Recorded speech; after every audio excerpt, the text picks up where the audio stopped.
ETF index mutual funds నేర్చుకుని stock మార్కెట్లో రాణించాలనుకుంటున్నారా? వెంటనే ఈ నెంబర్కి కాల్ చేయండి. నమస్తే, welcome back to Suman TV. Texas లో ఉంటున్న ప్రతి భారతీయుని వెళ్ళగొడతాం. ఫ్లోరిడా రిపబ్లికన్ పార్టీ నాయకుడి వివాదం ఏంటి? మెడికల్ డిపోర్టేషన్, అమెరికాలో ఉంటున్నటువంటి ఎన్ఆర్ఐలకు కొత్త చిక్కు. మరి L1 వీసాతో వచ్చి H1B వీసాకి చేంజ్ అవ్వచ్చా? ఏ టెక్నాలజీతో అమెరికన్స్ కి టాలెంట్ కొరత ఉందా? H1B వీసా ఫీజు పెంచిన తగ్గని డిమాండ్, USA వర్సెస్ ఇండియన్స్. మరి వీటన్నిటిపైన ఒక క్లారిటీ ఇవ్వడానికి ఈరోజు మనతో పాటు ఉన్నారు special guest, founder and chairman of global Telangana association నుంచి విశ్వేశ్వర్ రెడ్డి గారు. నమస్తే సార్. నమస్కారం సార్, అమెరికాలో ఉంటున్నటువంటి ఎన్ఆర్ఐలకి ఇప్పుడు కొత్త చిక్కు వచ్చి పడింది అంటున్నారు. ఈ మెడికల్ డిపోర్టేషన్ అంటున్నారు కదా, ఏంటి సార్ అసలు? యూజువల్గా ఎలా ఉంటుందంటే, మనకు గ్రీన్ కార్డ్ ప్రాసెస్ అయ్యేటప్పుడు కానీ ఇంతకంటే H1B ప్రాసెస్ అయ్యేటప్పుడు కూడా ఏంటంటే మెడికల్ బ్యాక్గ్రౌండ్ చెక్ చేస్తుంటారు. ఎస్పెషల్లీ గ్రీన్ కార్డ్ ఇచ్చే ముందు మాత్రం తప్పకుండా మనకు మెడికల్ డాక్టర్ దగ్గరికి వెళ్ళి ఒక రిపోర్ట్ తీసుకురమ్మని చెప్తారు. ఆ రిపోర్ట్ను 485 అప్పుడు అడ్జస్ట్మెంట్ ఆఫ్ స్టేటస్, అంటే గ్రీన్ కార్డ్ ప్రాసెస్లో పర్ము 140 485 ఉన్నప్పుడు 485 is basically adjustment of status. ఆ టైంలో మెడికల్ రికార్డ్స్ చెక్ చేస్తారు. తర్వాత బ్యాక్గ్రౌండ్ చెక్ చేసుకుంటారు, వాళ్ళ హెల్త్ ఏమైనా కండిషన్స్ ఉన్నాయా, అంటే ఇది గ్రీన్ కార్డ్ ఇవ్వడానికంటే ముందు జరుగుతుంది.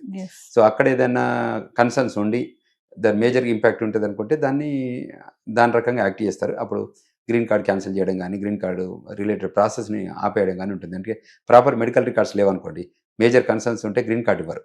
సో కాకపోతే 98% ఇండియన్స్కి ఏమి ఇబ్బంది ఉండదు. ఈ ఇండియన్స్ పీపుల్ చాలా అంటే హెల్తీ కాన్షియస్ పీపుల్ కదా, సో పెద్ద దాని మీద ఇష్యూ లేదు.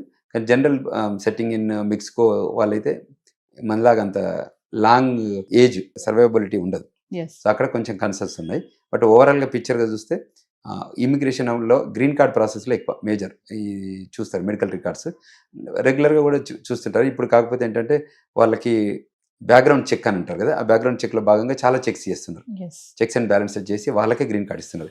H1B ప్రోగ్రామ్కి అంత సీరియస్నెస్ ఉండదు కానీ, బట్ గ్రీన్ కార్డ్ ఇచ్చే ముందు మాత్రం చాలా వెరిఫై చేసుకుంటారు.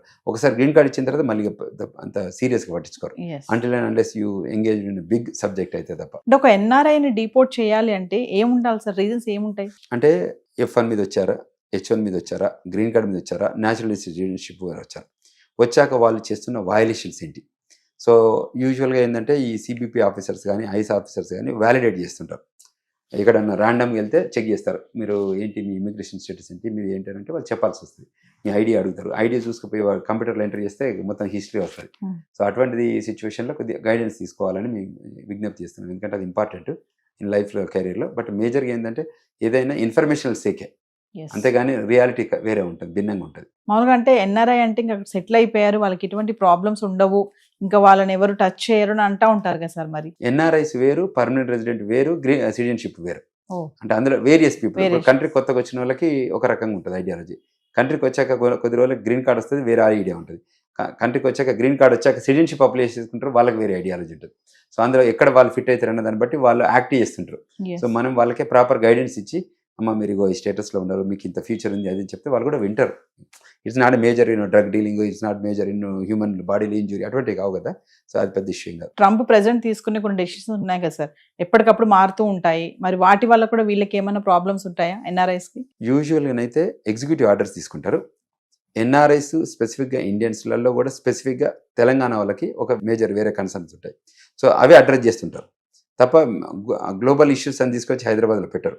గ్లోబల్ కాన్సులేట్లో, US కాన్సులేట్ ఉంది కదా హైదరాబాద్, దట్ విల్ అడ్రస్ ఇక్కడ ఉన్న eco financial issues, political issues అని అక్కడికి చేరవేస్తుంటుంది ఎప్పటికప్పుడు. So that's the reason. ఇది ఇప్పుడు వీళ్ళ హాస్పిటల్కి వెళ్ళినప్పుడు డీటెయిల్స్ ఇస్తారు కదా సార్, ఏదైతే డీటెయిల్స్ ఉంటాయి, నేమ్ కానీ ఇవన్నీ కూడా డైరెక్ట్ ఐసీకి వెళ్ళిపోతాయని చెప్పేసి కూడా అంటున్నారు. అలా కూడా ఈ మెడికల్ డిపోర్టేషన్ చేయొచ్చు దీనివల్ల కూడా అని అంటున్నారు సార్. మరి అంటే యూజువల్గా they have every right to deport, there is no second to it if they validate. ఇప్పుడు మనం ఇక్కడికి వెళ్తుంటే ట్రాఫిక్లో కానిస్టేబుల్ మనం పట్టుకోవాలని డిసైడ్ చేసినాక మనం తప్పించుకోవడానికి ఏం లేదు, మనం ఏం చేయాలన్నా చేసుకొని ముందు బయటకు రావడం తప్ప. సో ఇన్ సిమిలర్ లైన్స్లో ఇది కూడా అలాగనే ఉంటుంది. ఈ మెడికల్ డేటా ఏదైతే ఉంటుందో సార్, అదంటే డిపోర్టేషన్కి ఆ డేటా లింక్కి బేస్ అయి ఉంటుందా? ఉండదు, కానీ ఈ మధ్య లింక్ చేస్తున్నారు. ఒకప్పుడు లేదు, ఒకప్పుడు అసలు డేటానే లేదు. ఇప్పుడు డేటా క్రియేట్ అయింది, సాఫ్ట్వేర్ కంటెంట్ క్రియేట్ అయింది, తర్వాత ఆర్టిఫిషియల్ ఇంటెలిజెన్స్ టూల్స్ వచ్చాయి, వచ్చేసరికి గవర్నమెంట్ కూడా దాన్ని సీరియస్గా తీసుకోవాలి కాబట్టి ఆ యాంగిల్ చేస్తుంది. అంటే ఎందుకు సార్, అంటే ట్రంప్ అందరినీ వెనక్కి పంపించే ప్రక్రియ మొదలు పెట్టాడు కాబట్టి అందులో భాగం అనుకోవచ్చా ఇవన్నీ? ట్రంప్ ఎవరిని కూడా వెనకకు పంపట్లేదు. Clarity for the record purposes. Hmm. Trump ప్రపంచంలో ఉన్న వాళ్ళ దగ్గర నుంచి ప్రపంచ దేశాల వాళ్ళకి 2 ఆఫర్లు ఇస్తున్నాడు. మీ దేశాల్లో మీ దగ్గర టాలెంట్ ఉందా అని అడుగుతున్నాడు. You have extraordinary talent, please do come to the United states. లేదు, మా దగ్గర టాలెంట్ లేదు. Do you have money, treasure, talent treasure ఉందా అని అడిగేటప్పుడు. సో ట్రెజర్ కూడా ఎలా ఉంటుందంటే మీకు ఫైనాన్షియల్ న్యూ మనీ అన్నట్టు, అంటే మనీ లాండరింగ్ రిలేటెడ్ లేకపోతే ఇటువంటి అన్టాక్స్డ్ పెయిడ్ డబ్బు అడగరు, ట్యాక్స్ పెయిడ్ మనీ కావాలి. సో ఆ యాంగిల్లో EB-5 ప్రోగ్రాంలో వాళ్ళు వెరిఫై చేసుకుంటారు. సో అందులో భాగంగానే ఈ డెసిషన్ తీసుకుంటారు. So coming to NRF life గురించి మాట్లాడుకుంటే ప్రజెంట్ టైంలో ఎలా ఉంది అంటారు? అక్కడ వాళ్ళకి సేఫ్ అండ్ సెక్యూరిటీ ఉంది అనుకోవచ్చు అంటారా? చాలా సేఫ్టీ ఉంది, చాలా సెక్యూరిటీ ఉంది. ఓన్లీ కన్సర్న్స్ ఏంటంటే ఎక్కడైతే ప్రిస్క్రైబ్డ్ ప్లేసెస్ ఉంటాయో వాటి దగ్గరికి మీరు వెళ్ళొద్దు. మీరు అక్కడికి వెళ్ళిన పర్పస్ మాస్టర్ చేయడానికి, మీరు ఓన్లీ ఫోకస్ ఆన్ మాస్టర్సే చేయండి. అది కాకుండా మళ్ళీ వేరే ఒక ఏదైనా ఆలోచన విధానం పెట్టుకుంటే అది మీకే ఇబ్బంది అవుతుంది అనే ఉద్దేశం చెప్తున్నాం. సో మేము ఒక 20 ఏళ్ళ నుంచి ఉన్నాం, మేము కూడా గైడ్ చేస్తాం వాళ్ళకి. మీరు ఈ ఇయర్లో ఇట్లుంటే బాగుంటుంది, ఈ ఇయర్లో ఇట్లా బాగుంటుంది అని చెప్తే దాని ప్రకారం గైడ్ చేస్తాం, వాళ్ళు ఫాలో అవుతుంటారు. అక్కడక్కడ సమ్ పర్సంటేజ్, ఇప్పుడు because of the large volume of the people some percentage occurrence will be there. ఆ అకరెన్స్ని మనం మొత్తం ప్రైమరీగా మొత్తం కంపెనీకి చూపించుకోలేం కదా, Yes. సో అదే జరుగుతుంది. Thank you sir. Thank you very much.